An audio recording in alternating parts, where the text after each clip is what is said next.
Por acompañarnos en esta importante tarde donde estaremos participando el día de hoy en una conferencia magistral donde todos ustedes serán parte importante. Y bueno, pues el día de hoy nos vamos a preparar justamente para llevar a cabo estas ponencias donde justamente estaremos participando todos nosotros. Vamos a prepararnos y bueno, pues el día de hoy les damos la más cordial bienvenida a todos ustedes.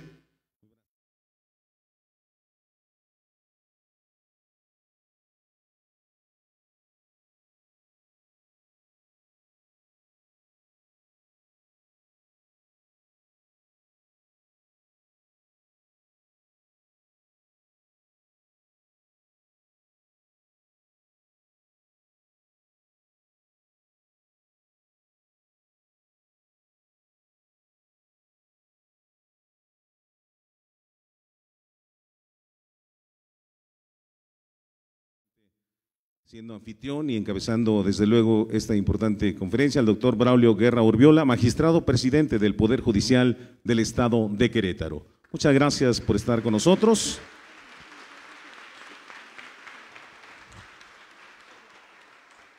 Desde luego también agradecer la presencia el día de hoy del doctor Mariano Palacios Alcocer, exgobernador del Estado de Querétaro. Bienvenido. Nos acompaña desde luego la maestra Ana Paola López Birlain, secretaria de Cultura en el Estado de Querétaro. Bienvenida.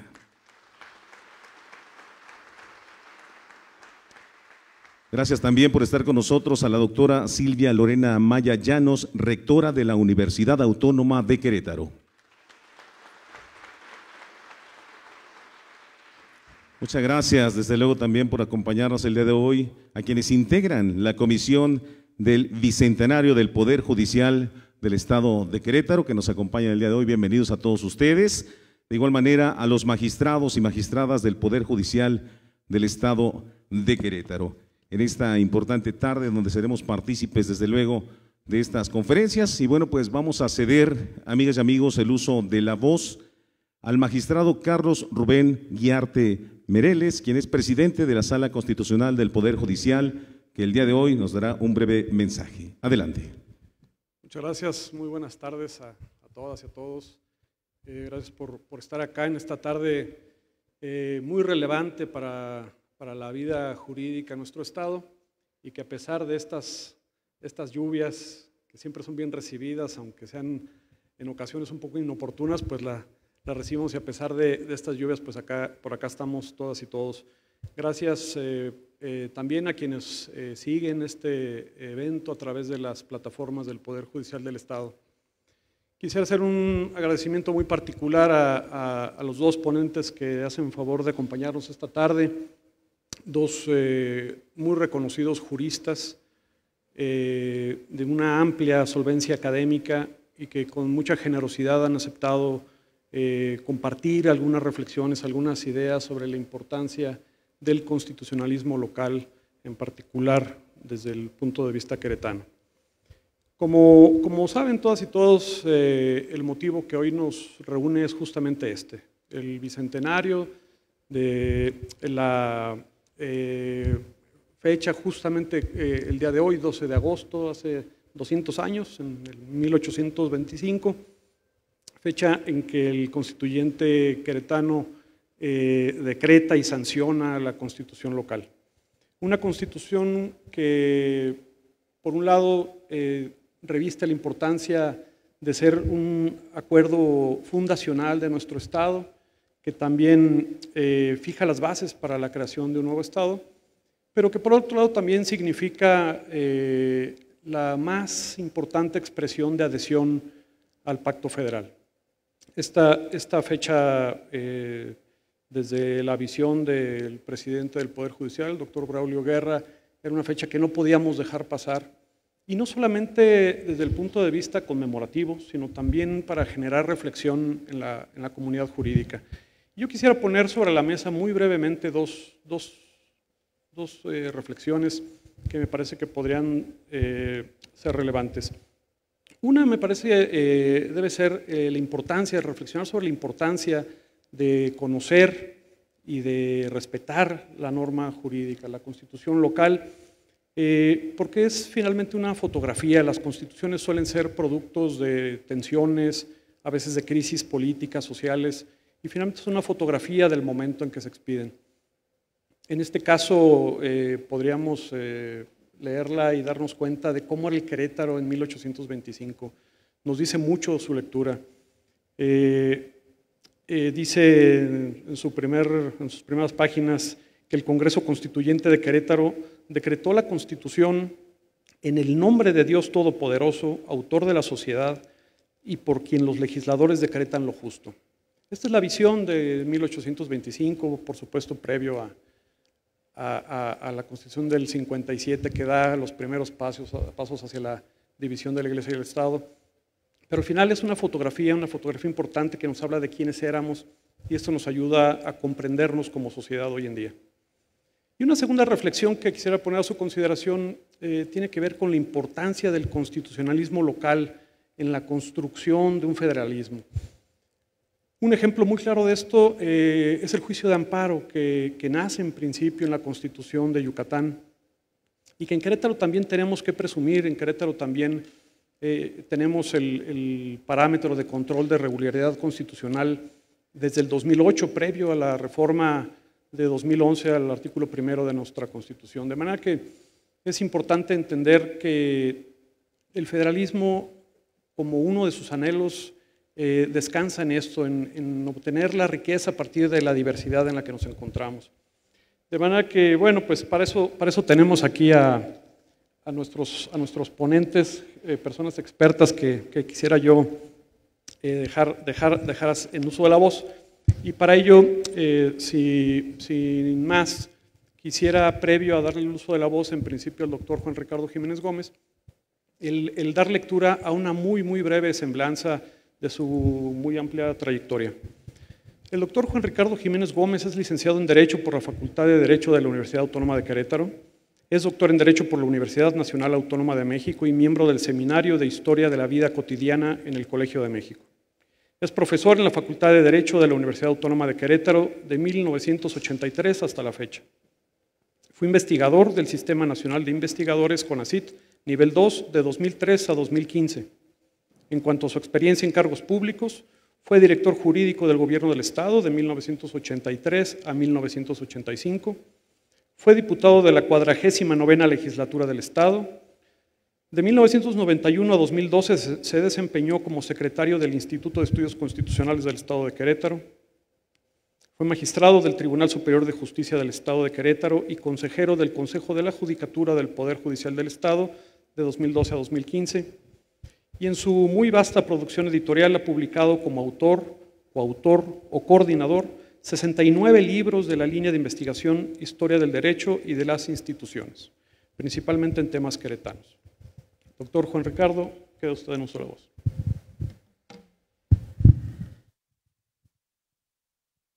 En primer término, quiero dejar constancia de mi agradecimiento al señor doctor Braulio Guerra Urriola, presidente del Tribunal Superior de Justicia del Estado, así como de la Comisión de los Festejos del Bicentenario del Poder Judicial, por la invitación para participar en una reflexión acerca del bicentenario de la primera Constitución Política del Estado de Querétaro, que se cumple precisamente el día de hoy.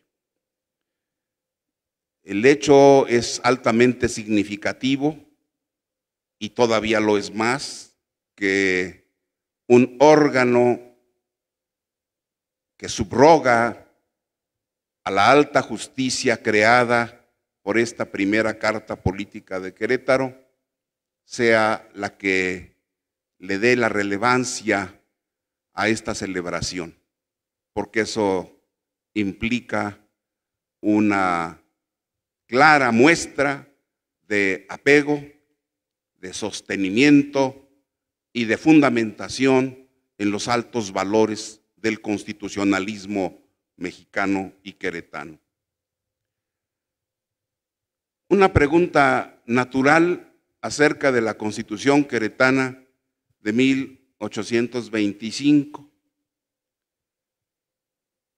¿Por qué una constitución local? ¿Quién la hizo? ¿Cómo fue su proceso de elaboración? ¿Y cuál fue el resultado en su momento? Y visto al día de hoy, ¿cuál es su proyección en la Constitución actual? Respecto a lo primero, tenemos forzosamente que hacer un esfuerzo de retrospección hacia el tiempo en el cual se instala el Congreso Constituyente del Estado, un 17 de febrero de 1824, pero que había sido electo unos días antes, el 25 de enero, luego el 1 de febrero y luego la elección secundaria el 8 de febrero. Para que hubiese elecciones tenía que haber una matriz normativa, y esa matriz es el decreto congresional del 8 de enero de 1824, expedido por el Congreso Constituyente Mexicano. Todavía ni siquiera existía el acta constitutiva, que será sancionada el día 31 de ese mes. Y por supuesto estaba lejos todavía el tiempo de la promulgación de la Carta Federal de 1824, del 4 de octubre. Pero entonces, ¿por qué? ¿Por qué esa anticipación? Antes de que hubiese esa ley fundamental, ya se estaban creando las legislaturas en las antiguas provincias. Hay una razón política fundamental.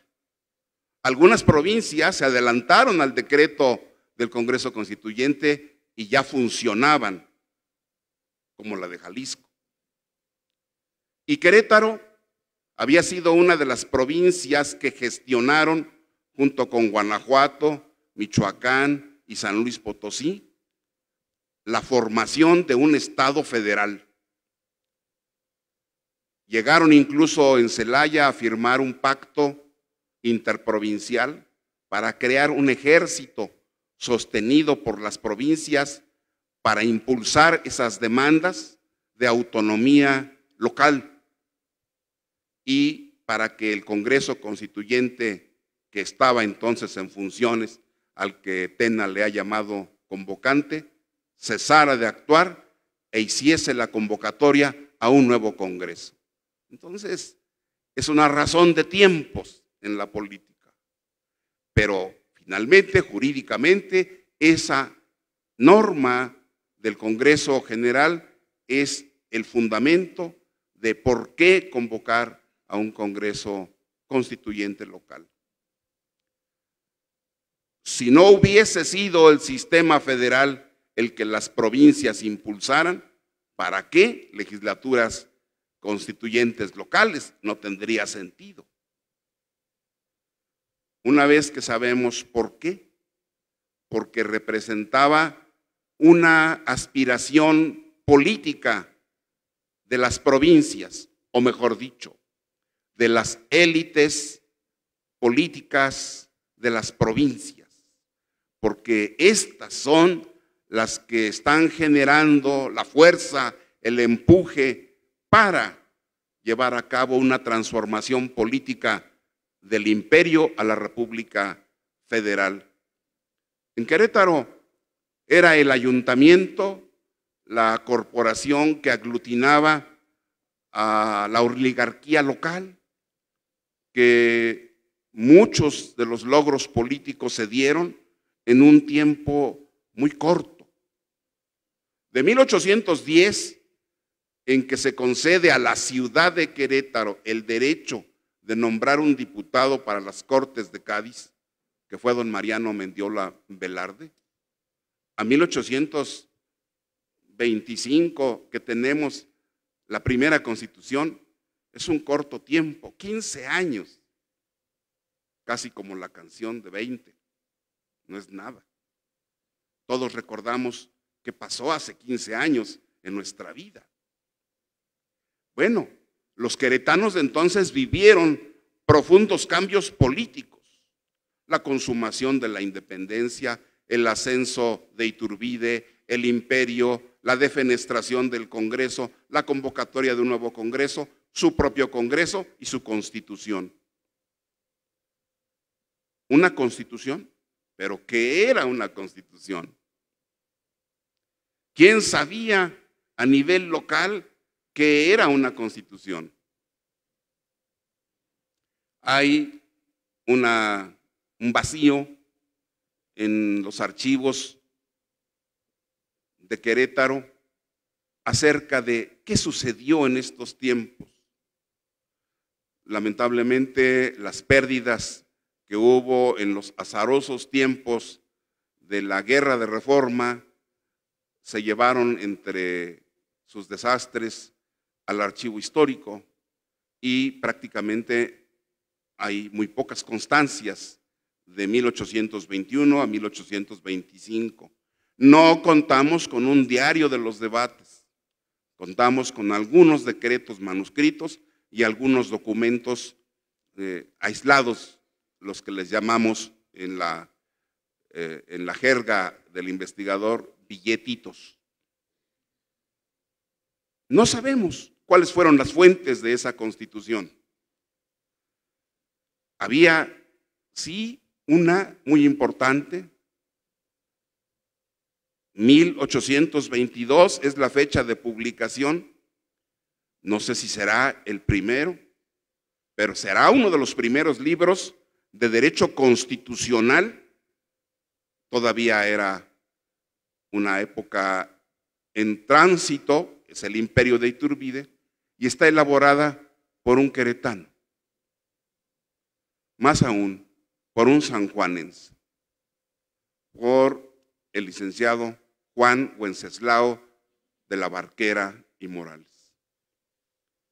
Y ahí dice, Barquera, en 1822, una constitución son las leyes fundamentales de un país. Y dos son los objetos que debe tener. Uno, la declaración de los derechos humanos, sí, humanos. Más adelante también usa del hombre. Y dos, la organización del poder político con el principio de soberanía popular, división de poderes. Ahí tenemos los dos elementos estructurales de una constitución clásica con su parte dogmática y su parte orgánica. Sí, de una constitución como la de 1789, francesa, o como la de Cádiz de 1812, pero no hay una constitución local porque no había ningún sistema de gobierno que tuviese necesidad de regular a sus funcionarios. Querétaro había estado gobernado hasta la independencia por un sistema de monarquía donde los funcionarios tenían las facultades de su distrito, de su partido, de su jurisdicción, in solidum. El juez real, corregidor, gobernaba, ejercía la policía, dictaba sentencias, cobraba impuestos, presidía las juntas de cofradías por el real patronato, es decir, tenía todas las funciones. No tenía la de guerra porque había un cuerpo militar, un comandante militar de la 8ª Brigada, pero tenía todas las demás facultades del poder del soberano. Y tuvimos gobernadores poco antes de la consumación de la independencia. La figura del gobernador, que tiene facultades restringidas, porque la Constitución de Cádiz le quita la facultad de resolver en justicia y se la asigna a un juez de letras. Esas instituciones ya existen cuando se reúne el Congreso Constituyente de Querétaro. Para redactar la Constitución, estos diputados nombran una comisión A los pocos días, sin que haya constancia de ello, hay un cambio e ingresa un abogado sanjuanense, Ignacio de la Fuente, el único abogado de la comisión redactora de un proyecto que fue muy extenso. Finalmente, la Constitución quedó de 273 artículos, habiendo quitado muchos del proyecto. Pero el proyecto es interesante, que en otra ocasión bien valdría la pena comentar. Esta Constitución queretana, ¿cuáles son sus líneas principales? Se ha criticado al Congreso Constituyente mexicano porque se dice que no tenía de constituyente nada, porque el Plan de Iguala y los tratados de Córdoba habían tomado las decisiones políticas fundamentales. Imagínense qué podemos decir de los diputados constituyentes de Querétaro, a los cuales, por supremacía constitucional de la Constitución de 1824, les eran impuestas cláusulas específicas. Una república popular, democrática, federal, con elección indirecta, con soberanía popular, con división de poderes. En los estados habrá una constitución que contenga este esquema y tendrá gobernador, tribunales y una legislatura. Ya teníamos ayuntamiento, afortunadamente, porque vagamente hay una referencia a eso. Entonces, el constituyente de Querétaro no es que estuviera entusiasmado por los grandes valores y las decisiones del Congreso Constituyente en cuanto al gobierno. No tenía opción. Y por otro lado, bueno, la religión oficial de Estado que el señor magistrado acaba de mencionar, no hay manera de salirse de ello.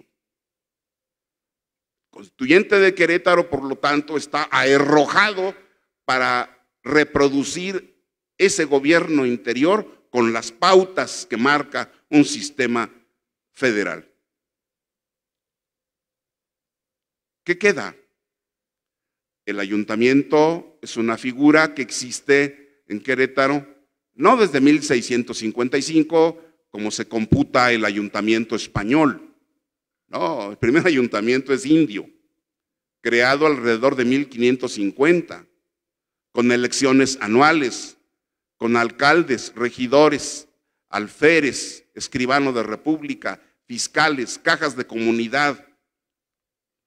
En 1655, el patriciado urbano compra el título de ciudad a la monarquía y compra los cargos, porque desde Felipe II se habían vuelto vendibles y renunciables. Entonces hay una tradición municipalista, pero el esquema constitucional no dice nada, es omiso. Cádiz, en cambio, en un apartado con mucha amplitud, trata del gobierno interior de las provincias y habla de la diputación provincial y habla de los ayuntamientos. Y después las cortes expiden leyes municipales. Esa es la organización política que tiene Querétaro, una organización que impulsa los cambios políticos y los cambios de carácter y categoría política de su entorno. Una constitución que también mantiene figuras como el fuero eclesiástico y militar, que respeta la jurisdicción eclesiástica y que sin embargo la legislatura tendrá el derecho de proteger a los religiosos contra el abuso de sus prelados a través del recurso de protección y de fuerza. Un gobierno, un gobernador que tiene entre sus funciones ejercer el real patronato que la Santa Sede había otorgado a los monarcas indianos. En suma, hay un conjunto de instituciones que se mantienen. El derecho mismo, el derecho no político, porque una constitución es un código político, no es un código civil, no es un código penal, no es un código agrario, no es un código de familia.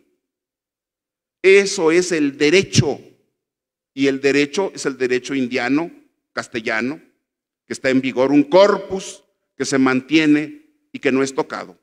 El legislador queretano dice, tal cosa se resolverá conforme a las leyes. ¿Cuáles leyes? Por ahí el Congreso Constituyente de Querétaro, en algún caso, desaplica o inaplica o deroga una ley española, una ley real, y dice no se aplique en este caso esta legislación. Está modificando un corpus aisladamente, pero todo el derecho, las 7 partidas, el ordenamiento de Alcalá, las leyes de estilo, la recopilación de Castilla de 1567, la novísima recopilación, las leyes de Toro, las ordenanzas de Bilbao, en pleno, eso sigue en vigor y seguirá en vigor hasta 1870 en el México de ese momento, cuando se trae al sistema jurídico la imagen del Código Civil de Napoleón de 1804. Querétaro aprobará el suyo 2 o 3 años después. Pero mientras, esos primeros 50 años del México independiente, el legislador no toca ese corpus de leyes. La Constitución usa palabras del proceso penal, más de 30 palabras en repetidas ocasiones. ¿Acaso tenían obligación de definir el arresto, el tormento, la prueba semiplena? Eso está en el derecho y eso el legislador constituyente no lo toca, justamente porque están haciendo una constitución. Voy cerrando porque hay muchos temas, pero me gustaría dar un perfil de quiénes fueron los integrantes de esta legislatura. Se eligieron 11 propietarios. Uno de ellos, Acevedo, no figuraba en ninguna lista, pero sí el cronista dice que fue electo y suma los 11. Recién he localizado en el archivo histórico una carta dirigida por él al jefe superior político donde agradece el haber sido nombrado diputado constituyente. Pero no lo vemos en los decretos, en las mesas directivas, no tenemos actas, no tenemos diario de los debates, pero bueno, si vemos la historia parlamentaria contemporánea, pues hay muchos diputados, legisladores que jamás subieron a la tribuna y a veces creo que no pasaban lista. Así que no es raro. Se eligieron 4 suplentes, 2 de ellos entraron en ejercicio. Lo que quiero es que nos demos una idea de cuál era el carácter y la formación de estas personas. El abogado no tiene pierde, era justnaturalista porque la formación universitaria del abogado hasta muchos años adelante seguirá siendo justnaturalista. El positivismo tardará mucho en acceder a las universidades y cuando llega a la de Querétaro parece que tocan campanadas en toda la ciudad porque algo está sucediendo grave. José Diego Septién y Primo había sido regidor del ayuntamiento de 1821 a 1824. Fue nombrado diputado de la Diputación Provincial de Querétaro, que había sido establecida en 1822 conforme a la Constitución de Cádiz. Es diputado al Congreso Constituyente, diputado al primer Congreso Constitucional, diputado suplente al Congreso General, diputado al segundo Congreso Constitucional. Juan Nepomuceno de Acosta. Tuvimos 3 sacerdotes diputados constituyentes. Este es el más destacado: bachiller, presbítero, catedrático de latinidad en el Colegio de San Javier, prepósito del Oratorio de San Felipe Neri, diputado al primer Congreso Ordinario del Estado, senador de la República de 1827 a 1834. Juan José García Enríquez, hijo del comandante de la 8ª Brigada, Ignacio García Rebollo, que fue gobernador político y militar. Nació el 7 de julio de 1779 en San Juan del Río. No se emocionen los sanjuanenses. San Juan del Río, Durango. Tengo el acta, la fe bautismal. ¿Por qué? Porque su papá había sido enviado a las provincias de Occidente en campaña militar y ahí le llegó el parto a su esposa, y por eso Juan José. Pero la historiografía nos pone como sanjuanense, creo que hasta una estatua tiene por ahí. Ingresó al Regimiento de Dragones de España. En 1813 el virrey ordenó su traslado a la Ciudad de México porque él sospechaba que tenía vínculos con los insurgentes. Fue elector municipal en 1820, electo alcalde ordinario de primer voto en 1821, conforme a la Constitución de Cádiz. Agustín de Iturbide lo nombró, es el primer funcionario nombrado en el México independiente en Querétaro, jefe político e intendente de provincia. Le correspondió organizar los actos para establecer la Diputación Provincial, de la cual fue su presidente nato. Ramón Covarrubias, profesor de medicina y de botánica, compromisario en la elección de diputados a provincia en 1820, elector, regidor de Querétaro en 1821 y 1823, vocal de la Diputación Provincial, elector secundario en 24, diputado al primer Congreso Constitucional de Querétaro, diputado constituyente.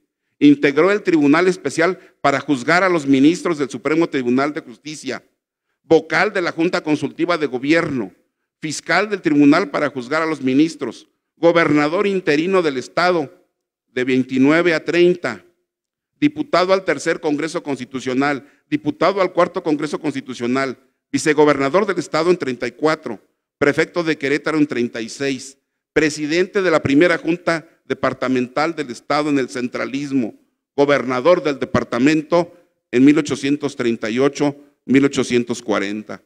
Leeré uno más. José Mariano Blasco, elector de parroquia en 1820. Qué curioso, ¿no? Todos brotan a la actividad política en los primeros procesos electorales conforme al sistema gaditano.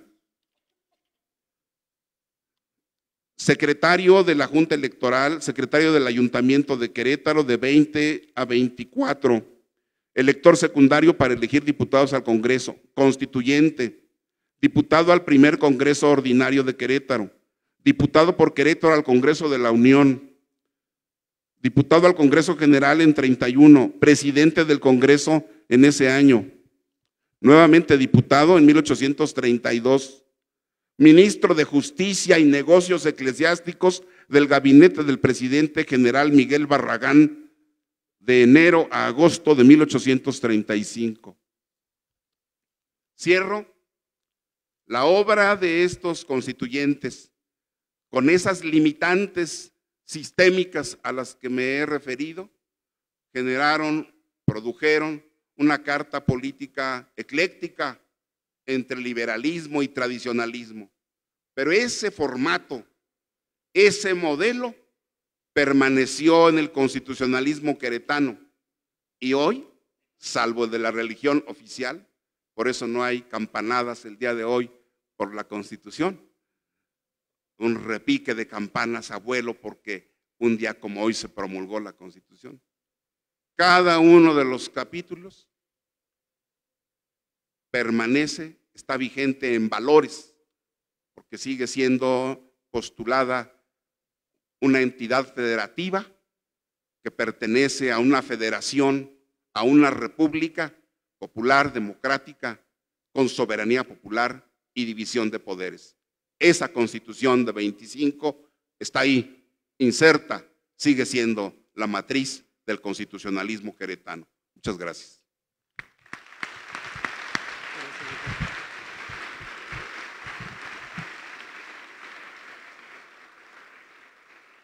Muchas gracias, doctor. Como siempre, un lujo escucharle y esta capacidad que tiene para en muy pocas pinceladas dibujar de cuerpo entero estas condiciones en las que se encontraba el Estado en todo lo que rodeaba en 1825 en torno a este importante evento.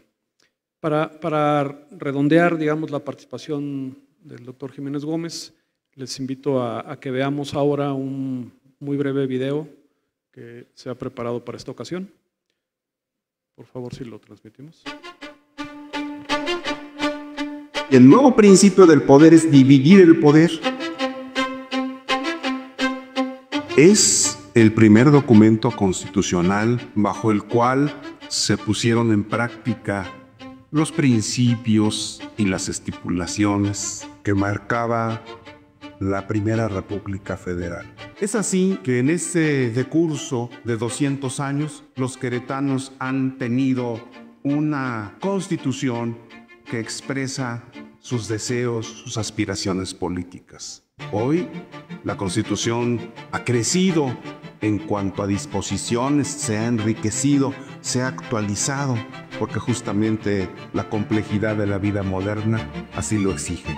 Nuestro ejemplo o modelo sobre el cual gira todo el constitucionalismo mexicano, por supuesto el local, es la Constitución de Cádiz. Una constitución que por primera vez va a regular el poder político, que cambia la manera de acceder a los cargos municipales, que otorga al vecindario la posibilidad de contar con una representación a través de una diputación provincial.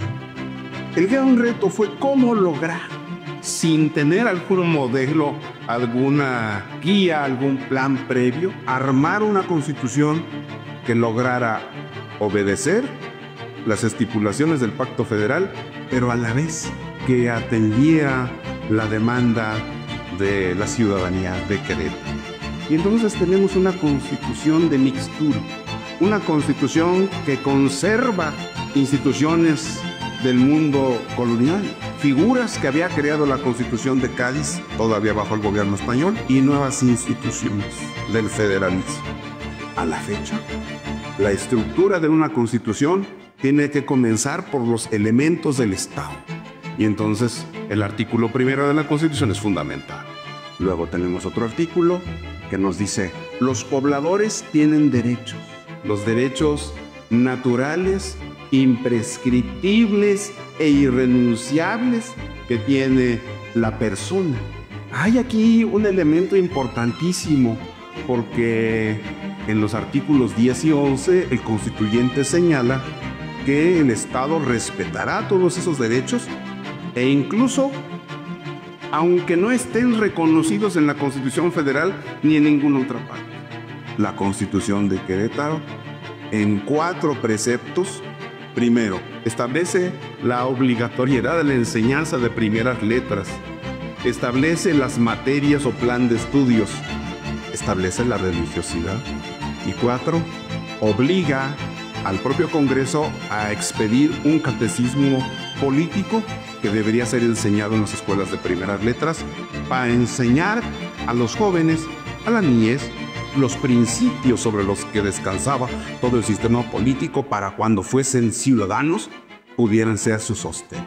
Entre la Constitución de 1825 y la Constitución que actualmente rige en Querétaro, que se mantiene un núcleo esencial de lo que es un sistema constitucional, la federación como sistema político sigue vigente, por lo tanto, las normas reguladoras de este formato estatal pues tienen que estar también vigentes. Un solo funcionario no puede tener 2 funciones, por lo tanto el Poder Judicial de la Constitución está asignado a órganos que solo se dedican a resolver pleitos y aplicar sanciones en los asuntos criminales, es decir, hacer jurisdicción. Y legisladores que solo hacen leyes, y el Poder Ejecutivo que gobierna. y el ejército, que justamente se encarga de la seguridad. Entonces es dividir el poder.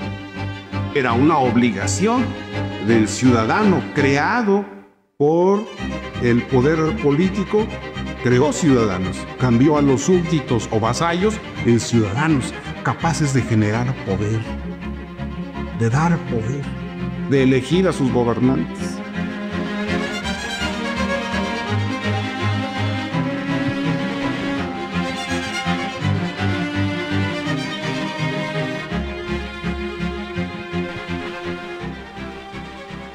Bien, pues para continuar con nuestro evento, sin más preámbulo, quisiera yo también hacer una muy breve referencia a una amplia trayectoria del doctor José María Serna de la Garza, quien es nuestro siguiente ponente. El doctor Serna de la Garza es licenciado y doctor en Derecho por la Universidad Nacional Autónoma de México, maestro y doctor en Gobierno por la Universidad de Essex, Inglaterra.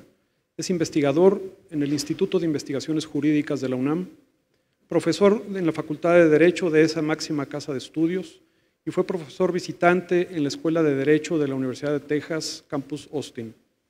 Ha sido investigador visitante en el Instituto Max Planck en Heidelberg, Alemania.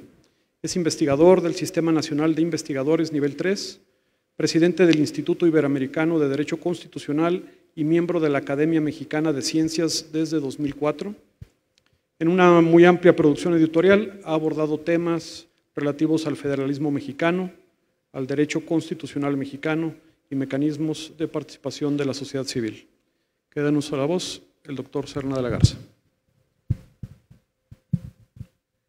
Buenas tardes a todas y a todos. Gracias, magistrado Eguiarte, por la presentación. Gracias, magistrado presidente, por la invitación a participar en esta celebración, en esta conmemoración de los 200 años del constitucionalismo en el estado de Querétaro. Además, con gran gusto vengo de nuevo a Querétaro porque llevamos años construyendo una relación de colaboración entre mi instituto y la Facultad de Derecho de la Universidad Autónoma de Querétaro. Por lo menos que yo recuerdo, llevamos 10 años de construcción de esa exitosa relación de colaboración. Y no solo eso, sino que también existe un capítulo Querétaro del Instituto Iberoamericano de Derecho Constitucional, que es el instituto que por muchos años dirigió el doctor Diego Valadez, gran amigo del doctor Mariano Palacios. Le manda un saludo. Diego está al tanto de que estoy yo aquí presente, le manda un saludo.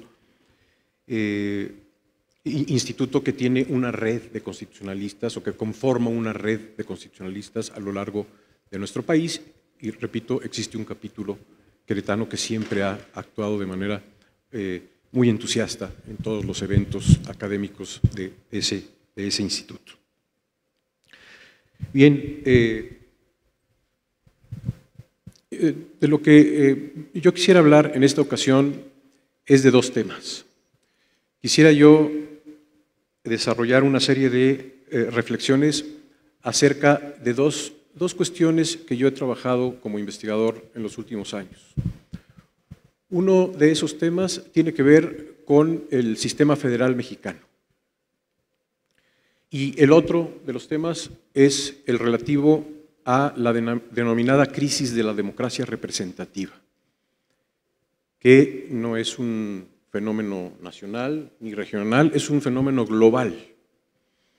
Entonces, en mi exposición lo que voy a tratar de hacer es primero desarrollar algunas ideas por separado, para luego tratar de llevar mi reflexión a el tema del constitucionalismo local. ¿Qué tiene o qué puede hacer el constitucionalismo local frente a la situación que vive nuestro sistema federal y frente a la circunstancia que está viviendo México y que está viviendo en todo el mundo en relación con la denominada crisis de la democracia representativa? Crisis de la democracia representativa constitucional liberal. Empiezo entonces con el tema del federalismo. Todos sabemos que tenemos un sistema federal sumamente centralizado. Y esto pues, se ve en el diseño mismo de nuestro sistema federal, tal y como está plasmado en la Constitución General de la República. Uno empieza a ver cómo está ese diseño y van apareciendo las evidencias de cómo es que ese sistema federal nuestro se encuentra altamente centralizado. Entonces voy a mencionar algunas de esas evidencias que las conocemos todas y todos los aquí presentes. Sabemos que la matriz de la distribución de competencias de nuestro sistema federal está en el artículo 124. ¿No? Lo que la Constitución no hace expresamente federal se entiende reservado a las entidades federativas. Ahí el gran tema es cuánto hace la Constitución expresamente materia federal. Y la respuesta es que el cúmulo de materias que entran en el ámbito de competencia exclusiva de la Federación pues es sumamente amplio.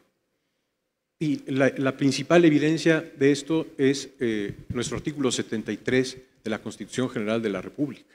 Ahí están las competencias del Congreso de la Unión, sobre qué puede legislar el Congreso de la Unión. Ese artículo 73 es uno de los artículos más extensos de nuestra Constitución y cada vez crece más. Ya se le han ido añadiendo párrafos tras párrafos y gran parte de esas reformas que se han dado en las últimas décadas han significado la entrada de más materias en el ámbito de la Federación y por lo tanto la salida de materias del ámbito de regulación de las entidades federativas. Pero no solamente el 73 contiene materias federales exclusivas, sino que además hay otros artículos muy importantes en donde también se contemplan materias exclusivas de la Federación. Hablemos del artículo 27 constitucional, la materia agraria, la materia de recursos naturales del subsuelo. Hablemos del artículo 123, la materia laboral. Hablemos del artículo 28, la materia, no sé, regulación monetaria, protección del consumidor, competencia económica, entre muchas otras. Entonces, es una primera evidencia de cómo se ha ido centralizando nuestro sistema federal. Otra evidencia u otro ejemplo es cómo ha evolucionado nuestro sistema de coordinación fiscal. Y aquí hay una cuestión muy curiosa porque hay una especie como de desfase entre lo que dice la Constitución en materia de distribución de poderes tributarios y lo que dicen las leyes y cómo ha evolucionado a nivel legislativo y convencional, y por convencional me refiero a convenios de coordinación, cómo ha evolucionado en ese segundo nivel nuestro federalismo fiscal. ¿Qué dice la Constitución? Y hay tesis de la Corte que así de la Suprema Corte que así lo avalan, así lo establecen. Lo que establece la Constitución es un sistema de concurrencia tributaria. Si aquí hay fiscalistas lo sabrán muy bien, ese es el esquema constitucional, concurrencia tributaria, entre federación y estados. Sin embargo, la manera en que ha evolucionado nuestro sistema de coordinación fiscal ha ido en un sentido centralizador. ¿Y cómo es que esto se ha dado? Y se dio a partir de los años 80 del siglo pasado, se dio a través de la suscripción de convenios de coordinación fiscal, ¿no? Convenios de adhesión al Sistema Nacional de Coordinación Fiscal, por el cual los estados empezaron a ceder poder tributario a la Federación, ¿no? Es decir, impuestos que antes correspondía cobrar a las entidades federativas empezaron a pasar a manos de la Federación, ¿no? Después de 40 años o más de esa evolución, ahora los impuestos más productivos son cobrados por la Federación, el margen que tienen los estados es relativamente pequeño para cobrar impuestos propios. ¿Y de qué viven los estados? Unos más y otros menos, de transferencias federales. Fundamentalmente las participaciones, que son ingresos, que son tratados como si fueran ingresos propios de las entidades federativas, y las aportaciones federales, que son las que van directamente etiquetadas a los objetivos que marca la Ley de Coordinación Fiscal y el presupuesto de egresos de la Federación. Otros ejemplos que se pueden ir encontrando de cómo se ha ido centralizando nuestro sistema federal se encuentran en lo que quizás sea la característica o la nota característica más importante de nuestro sistema federal es lo que denominamos las facultades concurrentes. ¿Cómo han evolucionado las leyes generales que desarrollan facultades concurrentes establecidas como base en nuestra Constitución? Sabemos lo que son las facultades concurrentes, que por cierto, facultades concurrentes en México significan algo distinto a lo que significan en el resto del mundo. O sea, hay facultades concurrentes a la mexicana, por decirlo de alguna manera, y facultades concurrentes resto del mundo. Bueno, como lo que significan en nuestro país, lo sabemos muy bien, es que el Congreso de la Unión puede expedir leyes, que llamamos leyes generales, para distribuir competencias entre los distintos órdenes de gobierno, de tal manera que los distintos órdenes de gobierno comparten o compartan tramos de política pública en relación con alguna materia, organizada esa distribución de competencias por la ley general en cuestión. Ejemplos tenemos muchos: la Ley General de Salud, la Ley General de Educación, la Ley General de Asentamientos Humanos, entre muchas otras. ¿Quién expide esa ley? Pues es el Congreso de la Unión, es un órgano federal el que determina qué es lo que va a hacer cada orden de gobierno en relación con una materia determinada. Y otro ejemplo, que es el que me interesa resaltar aquí, es cómo desde la Constitución General de la República se establecen bases de cómo debe organizarse el constitucionalismo local.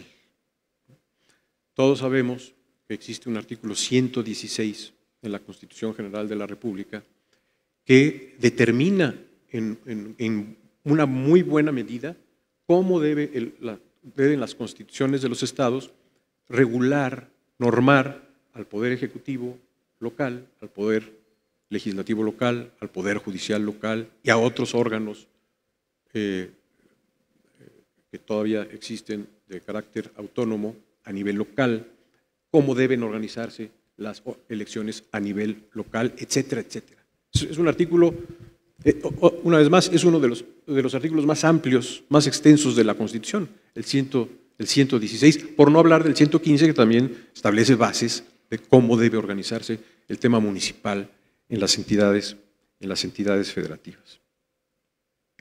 Para efectos comparativos llama mucho la atención, por cierto, cómo hay constituciones federales en el mundo que no dicen una sola palabra del constitucionalismo local. Ejemplo de esto que digo es la Constitución de los Estados Unidos de América. Si uno se pregunta, ¿qué dice la Constitución de los Estados Unidos de América sobre las constituciones locales? No dice una sola palabra. ¿Qué dice la Constitución de los Estados Unidos de América acerca de la regulación de los municipios? No dice una sola palabra, ¿no? Es para efectos de comparación de cómo en nuestro constitucionalismo se ha desarrollado esta idea de que desde la Constitución General deben establecerse directrices muy precisas, muy detalladas acerca de lo que deben contemplar las constituciones locales. Y aquí lo que surge como pregunta, como tema de discusión, es, bueno, ¿y entonces qué tanto margen, mucho o poco, de creatividad normativa, de originalidad normativa, de autogobierno tienen las entidades federativas para regular sus temas constitucionales de acuerdo a sus necesidades locales? Inevitablemente la respuesta es, tiene un margen reducido. Mientras más crezca el 116 o el 115, más se reduce el margen de creatividad normativa, de originalidad constitucional de parte de las constituciones de las entidades federativas. Pero hay que decirlo, se reduce pero no se anula. Se reduce pero no se anula ese margen que tienen las entidades federativas para expedir sus propias normas constitucionales. Dejo de lado por unos momentos el tema del constitucionalismo local y voy del sistema federal y el constitucionalismo local, y voy al otro tema que me interesa desarrollar aquí. Es el tema de la crisis de la democracia representativa. Este es un tema recurrente en los estudios constitucionales, en los eventos, en los congresos de derecho constitucional. yo diría que es el principal tema de discusión global en estos momentos. La crisis de la democracia representativa, del modelo de Estado constitucional democrático de derecho, eso está en crisis en todo el mundo en este momento. Y bueno, uno revisa la literatura acerca de esta temática y va apareciendo todo un vocabulario que expresa esa crisis, expresa esa crisis en términos de la percepción que la ciudadanía tiene acerca de quienes gobiernan las democracias representativas. Y tengo aquí una listita que pues, yo, tan solo con mencionarla será ilustrativo de lo que estoy diciendo. Es un vocabulario, repito, que se refiere a la percepción que los representados tienen respecto de sus representantes, la percepción que los gobernados tienen respecto de sus gobernantes en las democracias constitucionales representativas. De esta manera se ha dicho en la literatura especializada sobre el tema que existe distanciamiento entre unos y otros, existe desencanto, existe insatisfacción, alejamiento, desafección, erosión, fatiga, malestar, descontento, desconfianza de la ciudadanía respecto de las instituciones de la democracia representativa. Y existen datos duros, números, estadísticas que se refieren a esta circunstancia, a este distanciamiento, a esta erosión, a este malestar y descontento. Si uno ve, por ejemplo, los informes del Latinobarómetro, y yo aquí tengo algunos datos del informe de 2021, pues puede uno ver cómo esto que acabo de decir se expresa en números. Por ejemplo, se dice en ese informe que entre 2010 y 2018 el apoyo de los latinoamericanos a la democracia cayó del 63% al 48%. Se dice también en ese informe que ante la pregunta ¿no me importaría que un gobierno no democrático llegara al poder si resuelve los problemas?, quienes responden muy de acuerdo y de acuerdo aumenta de 44% en 2002 al 51% en 2020.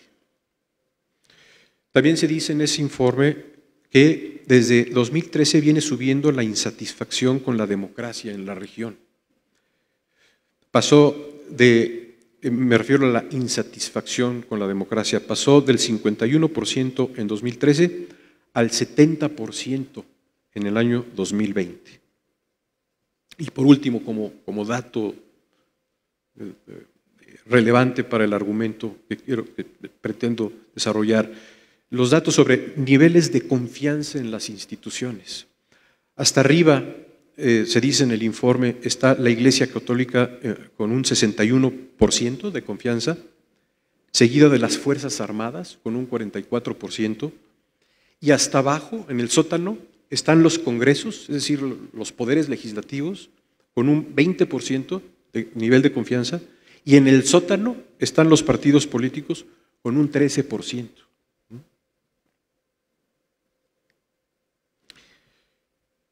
Si vemos estos datos, si vemos estas percepciones de desconfianza, descontento, ¿no?, a lo que me he referido, pues no resulta extraño que surjan movimientos o liderazgos con un discurso antisistema,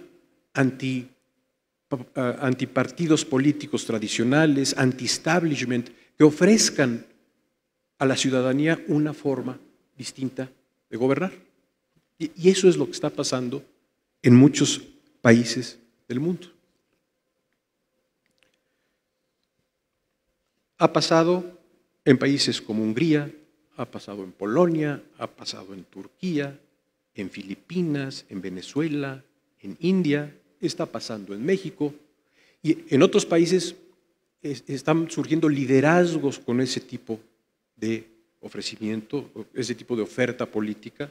Estados Unidos, en Francia, en Italia, en Brasil, en Argentina.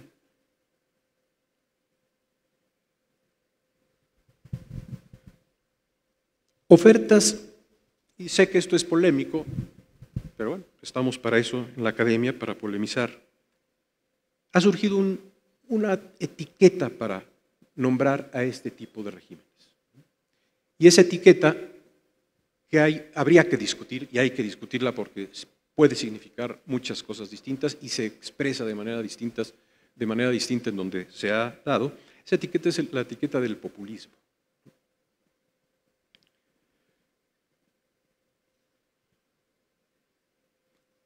¿Qué ha causado esto? Poco se reflexiona sobre las causas. Y creo, ya empieza a aparecer en los estudios, en la literatura, que sí existe una serie de causas, no es casual que se esté dando esto a nivel global. Algunas de estas causas que voy a mencionar se aplican más a países como México, países latinoamericanos, y otros se aplican más a otras realidades de otros países. Los niveles de pobreza. Los niveles de pobreza extrema, los niveles de desigualdad económica y social. Por muchos años se ha aplicado en muchos de estos países modelos económicos que llevaron a una profundización de las desigualdades. Pero no solo eso, la percepción de corrupción de las élites políticas y económicas. No solamente la percepción, sino la realidad de la corrupción que existe en muchos de estos países y la impunidad de quienes incurren en este tipo de actos. La percepción de que las élites son arrogantes, de que son remotas, de que son insensibles a las necesidades populares, todo esto ha ido abonando, hace el caldo de cultivo para que surjan liderazgos de los que estoy hablando. Esto es muy aplicable a México y a otros países latinoamericanos, pero en países de Europa, por ejemplo, existen factores que tienen que ver con los inmigrantes, sentimientos de xenofobia, resentimientos contra inmigrantes y refugiados, o esta sensación que tiene un nombre, le ponen el nombre de angustia de estatus, ¿no? del hombre blanco protestante que tiene la ansiedad de estatus en el sentido de que va a ser sustituido por estas minorías de inmigrantes y de refugiados que cada vez son más. Todos son factores que en otros países abonan, crean ese caldo de cultivo para el surgimiento de este tipo de opciones políticas. Y esto ha sido muy estudiado. Estos movimientos, hay toda una caracterización de elementos comunes que se dan en estos países como Hungría, Polonia, Turquía, Filipinas, Indonesia, Venezuela, Argentina, etc. Pero lo que quiero enfatizar aquí, porque es muy significativo y nos da una radiografía de este tipo de propuestas, es que siempre hay un discurso anti-algo. Hay un discurso antipluralista. Es decir, solo hay un movimiento o hay un liderazgo que es el representante real del pueblo. Quien no entre dentro de esa representación y que opine algo distinto, entonces es un actor político que no puede ser un interlocutor válido.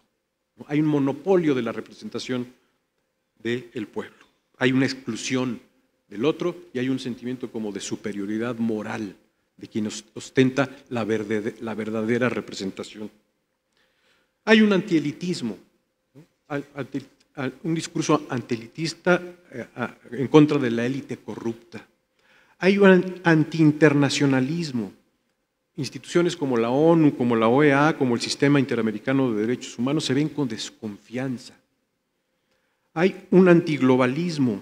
Instituciones como el Fondo Monetario Internacional, el Banco Mundial, la Organización Mundial del Comercio se ven como enemigos externos, como que conspiran. Hay una conspiración de este tipo de actores en contra de la soberanía de los países. Hay un antiinstitucionalismo y hay un anticontramayoritarianismo.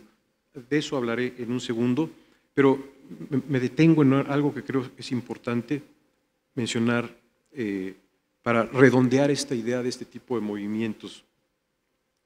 Llegan al poder por medio de elecciones libres, equitativas y competitivas, pero una vez en el poder tienden a modificar el sistema electoral para que las elecciones sean menos libres, menos equitativas y menos competitivas.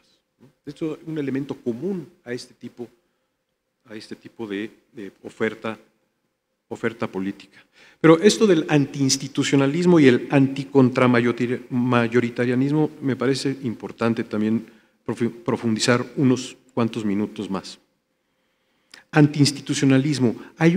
Y todo esto que estoy diciendo está registrado en la literatura mundial que está discutiendo estos temas. Antiinstitucionalismo. Hay una especie de impaciencia iliberal. ¿Qué significa esto? Impaciencia con las instituciones, impaciencia con el derecho, impaciencia con los procedimientos, impaciencia con la separación de poderes.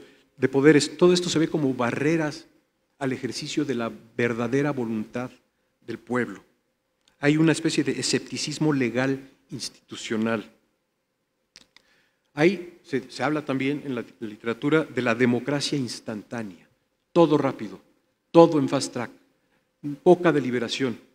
Democracia instantánea, ¿qué caso tiene deliberar mucho si ya hay un representante del pueblo o un movimiento que representa al verdadero pueblo que toma la decisión correcta por definición? Y si no hay interlocutores válidos que tengan otras opiniones que puedan ser válidas. Y por último, el anticontramayoritarianismo. Las instituciones contramayoritarias, como los tribunales, se ven como enemigos. Son irritantes. ¿Por qué? Porque se ven como barreras a la voluntad, a la verdadera voluntad del pueblo.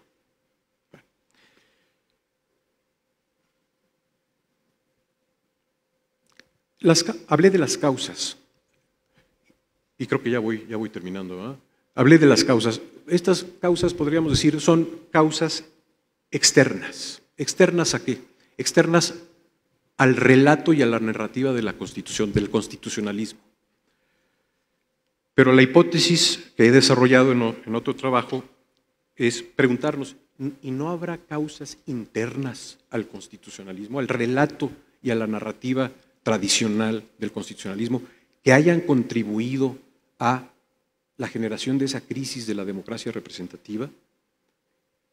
Y la respuesta que propongo es que sí hay causas internas al constitucionalismo. Causas internas que se encuentran en el propio relato y narrativa tradicional del constitucionalismo. Un relato que ha cerrado la puerta a la participación de la sociedad civil en las decisiones públicas, más allá del ejercicio del voto. Y un relato o narrativa que contribuye a crear y a ampliar una brecha entre representantes y representados. No voy a desarrollar todo el argumento, pero el núcleo de esa narrativa lo podemos encontrar en la idea del mandato representativo, que tiene un hilo conductor, la idea del mandato representativo.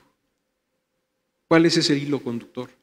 La soberanía está en el pueblo y de ahí por las elecciones se transfiere a los legisladores, quienes ejercen la soberanía popular a través de la elaboración de la ley. La ley es la suprema manifestación de la voluntad general. En este esquema, el pueblo gobierna a través de sus representantes.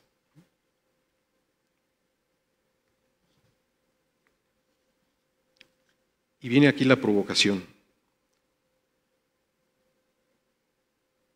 Y no lo digo yo, Hans Kelsen lo dijo desde los años 30 del siglo pasado. Ese relato y esa narrativa es una ficción de derecho público.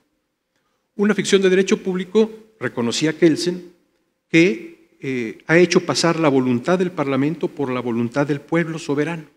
Y es una ficción, decía también Kelsen, que ha cumplido una función positiva al servicio de la construcción y estructuración de un orden estatal y de su legitimación. Eso decía Kelsen. Schmitt, ¿no? La polémica famosa Kelsen-Schmitt, Schmitt decía, sí, es una ficción de derecho público y por tanto hay que abolir al sistema parlamentario y sustituirlo por otro tipo de régimen centrado en un poder ejecutivo fuerte. Eso decía Schmitt. Kelsen decía, sí, es una ficción de derecho público, pero lo que hay que hacer es construir equilibrios y mecanismos de participación de la ciudadanía en las decisiones públicas. Y bueno, y aquí es donde ya para concluir, junto la primera parte de mi exposición con esta segunda parte de mi exposición, porque esa ficción a la que me he referido ha impedido imaginar otras formas de organización de la democracia representativa que sea más densa, que sea más continua y que abra espacios de participación ciudadana en diversos procesos decisionales del Estado, en sede parlamentaria, en sede de la administración pública e incluso en sede de la función judicial y en especial, diría yo, en sede de la justicia constitucional. Y ahí es en donde se abre un campo, creo yo, para el constitucionalismo local. Por supuesto que también para el constitucionalismo general, pero si en el constitucionalismo general ha de tardar porque no existen, creo yo, las condiciones para que se den el tipo de esta forma de repensar las instituciones de la democracia representativa, si a nivel general eso no se ha de dar, sí se puede dar a nivel de las entidades federativas, encontrar mecanismos, y no me refiero ni a plebiscitos, ni a consultas populares, ni a referéndum, no, otro tipo de mecanismos que abran puntos de acceso de participación de la sociedad civil en procedimientos parlamentarios, en procedimientos de la administración pública, administrativos y en algunos segmentos de la función judicial, como una forma de enfrentar, de paliar la crisis de la democracia representativa en nuestro sistema federal. Muchas gracias.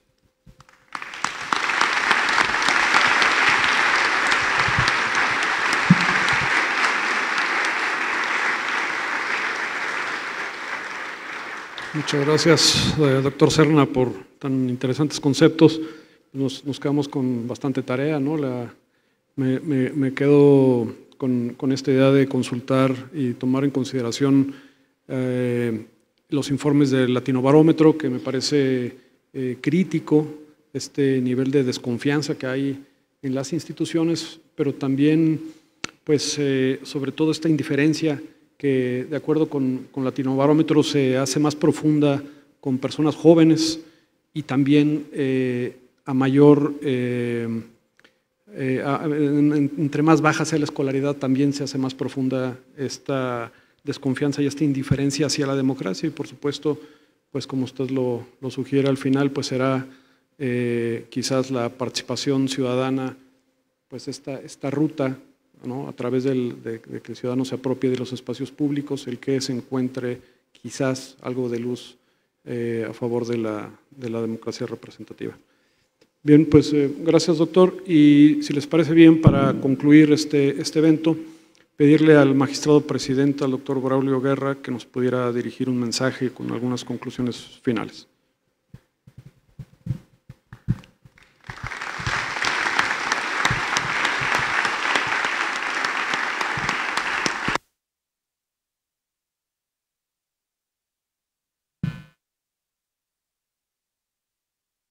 Buenas tardes, tengan todas y todos ustedes. Quiero extender mi gratitud al doctor José María de la Serna por asistir, por tomarse la molestia de tener el viaje, de estar aquí en el estado de Querétaro, en esta conmemoración de la Carta Magna Queretana.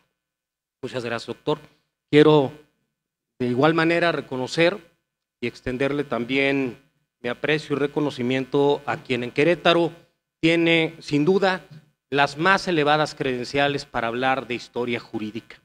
Doctor Juan Ricardo Jiménez, quien sin duda nos ha dado guía y faro a través de sus publicaciones, que sin duda también al mismo tiempo nos enamoran de la historia de nuestro estado queretano. Aprecio de la misma forma a la comisión del bicentenario del Poder Judicial, que como ustedes saben, el 3 de junio del 2026 estaremos conmemorando el ejercicio bicentenario de nuestra institución jurisdiccional.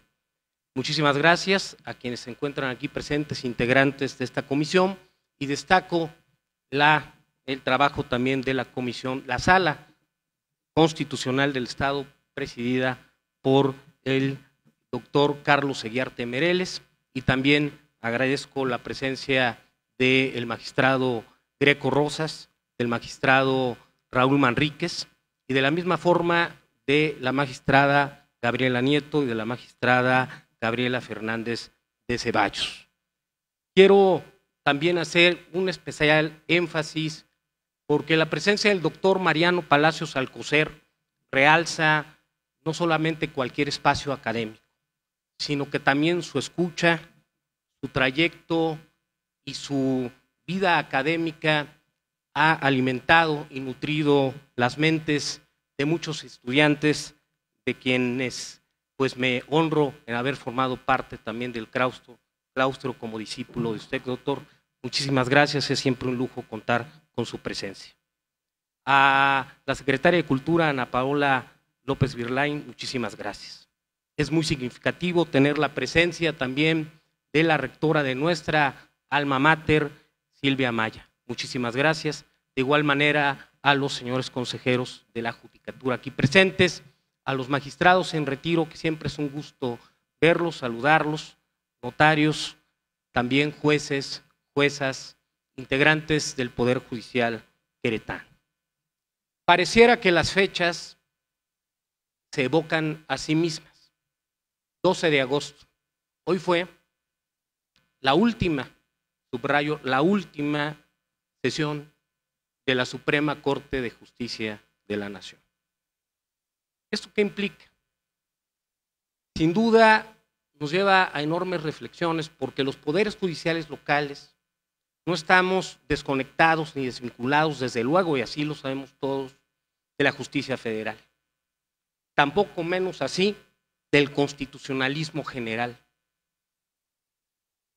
Esto es una invitación, si bien aquí con especial maestría se ha hablado del pasado y nos ha remitido a los tiempos en donde en 1825, previo a ello, teníamos tenientes de alcaldes mayores, corregimientos.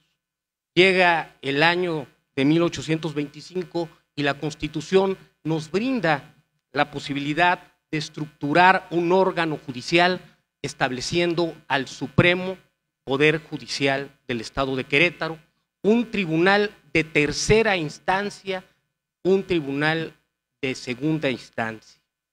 Ello, sin duda, marcando el paso rumbo a lo que sería la historia jurisdiccional de nuestro Estado. El hecho de que nos encontremos en un parteaguas histórico en la vida jurídica de México nos invita a pensar en el constitucionalismo local seriamente.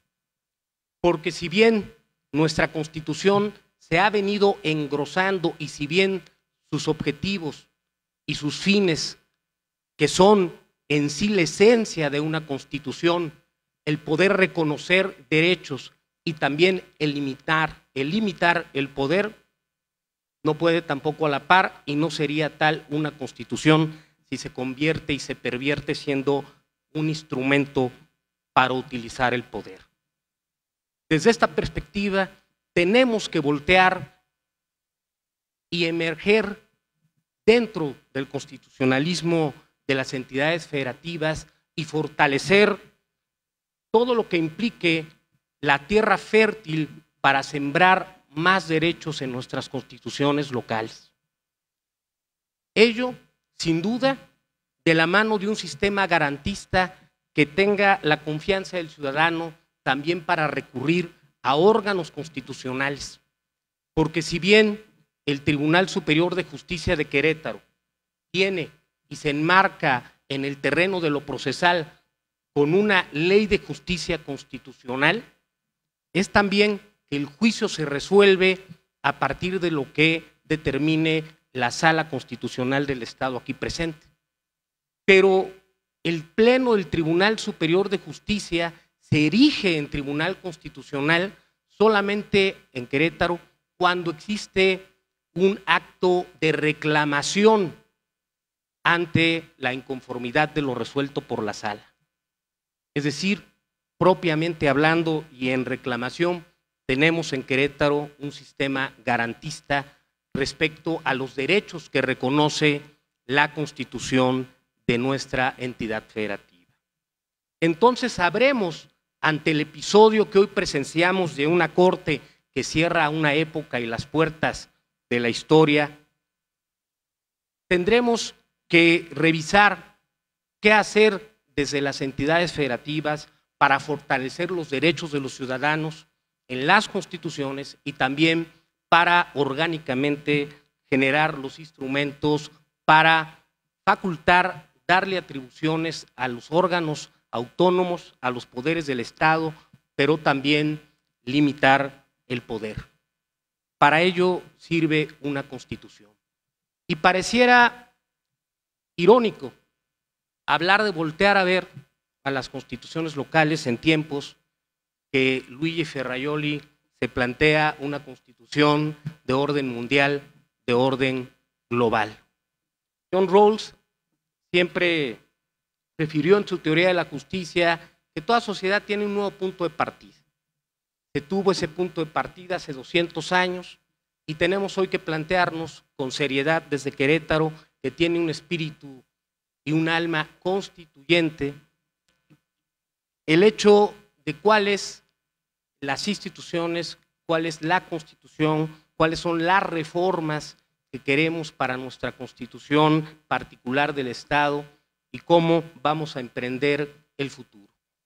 No sé, quizás hace 200 años quienes legislaron y fueron los diputados provinciales, los diputados constituyentes que mencionaba el doctor Juan Ricardo, si visualizaron cómo se veía ese Querétaro a la siguiente década, a los 50 años, a los 100, a los 200 años. Quizás la perspectiva no alcanza para tanto y a nosotros también para el año 2050, para el año 2100, tendremos un mundo, un estado, un planeta muy diferente. En tiempos de la inteligencia artificial, esperamos que no erradique a la inteligencia natural. Hoy, sin duda, tenemos que ser racionales y los juristas y los profesionales del derecho tenemos una enorme responsabilidad. Y este ejercicio de conmemorar a la Constitución de 1825 quiere traer a la memoria la reflexión de todas y todos. ¿Por qué no hay justicia si, en este caso, una Constitución no la ciñe a través de sus derechos? Y no hay justicia tampoco de la mano de una Constitución que pueda perdurar, y sin jueces independientes tampoco existe una democracia que pueda sobrevivir. Muchas gracias por su atención, por su asistencia. Mi gratitud a todas y a todos. Muchas gracias a los ponentes y al moderador. Muy amables por su presencia. Muchas gracias. Ese ha sido el mensaje del doctor Braulio Guerra Urbiola, magistrado presidente del Poder Judicial del Estado de Querétaro. Y bueno, pues también vamos a prepararnos en este momento, si me lo permiten, para llevar a cabo la entrega de estos reconocimientos a quienes han formado parte justamente de estas ponencias. Así es que, con todo respeto, pediríamos al doctor Braulio Guerra Urbiola, magistrado presidente del Poder Judicial del Estado de Querétaro, haga entrega de este reconocimiento primeramente al doctor Juan Ricardo Jiménez Gómez, que el día de hoy nos ha acompañado desde luego con su presencia y su participación. Adelante. Muchas gracias. El Poder Judicial del Estado de Querétaro otorga el presente reconocimiento al doctor Juan Ricardo Jiménez Gómez, magistrado en retiro, por su valiosa participación en la conferencia magistral con motivo de los 200 años de la Constitución del Estado de Querétaro. Actividad realizada en el marco de las conmemoraciones rumbo al bicentenario del Poder Judicial del Estado de Querétaro, 1826-2026, 12 de agosto del 2025. Muchas gracias, doctor. Siempre un lujo. Muchas gracias. Muchas felicidades. Y desde luego también se lleve a cabo la entrega de este reconocimiento por su participación al doctor José María Serna de la Garza. Adelante, por favor. Gracias. El Poder Judicial del Estado de Querétaro otorga el presente reconocimiento al doctor José María Serna de la Garza por su valiosa participación en la conferencia magistral con motivo de los 200 años de la Constitución del Estado de Querétaro, actividad realizada en el marco de las conmemoraciones rumbos al bicentenario del Poder Judicial del Estado de Querétaro 1826-2026. Muchas gracias, doctor. Muy honrados. Muchas felicidades, gracias. Ahora, si nos regalan una fotografía, por favor, ahí quienes el día de hoy han formado parte de este panel y que nos ha compartido, desde luego, estas ponencias. Ahí está esa fotografía. De igual manera, pidiéramos por favor a nuestros panelistas, fueran tan amables, así como a nuestro presidente, bajaran por favor del escenario para que compartieran una fotografía con todos los presentes. Si nos ponemos de pie, por favor, todos, y bajamos quienes nos acompañaron en este panel justamente para llevar a cabo estas ponencias en el marco de estos 200 años de justicia.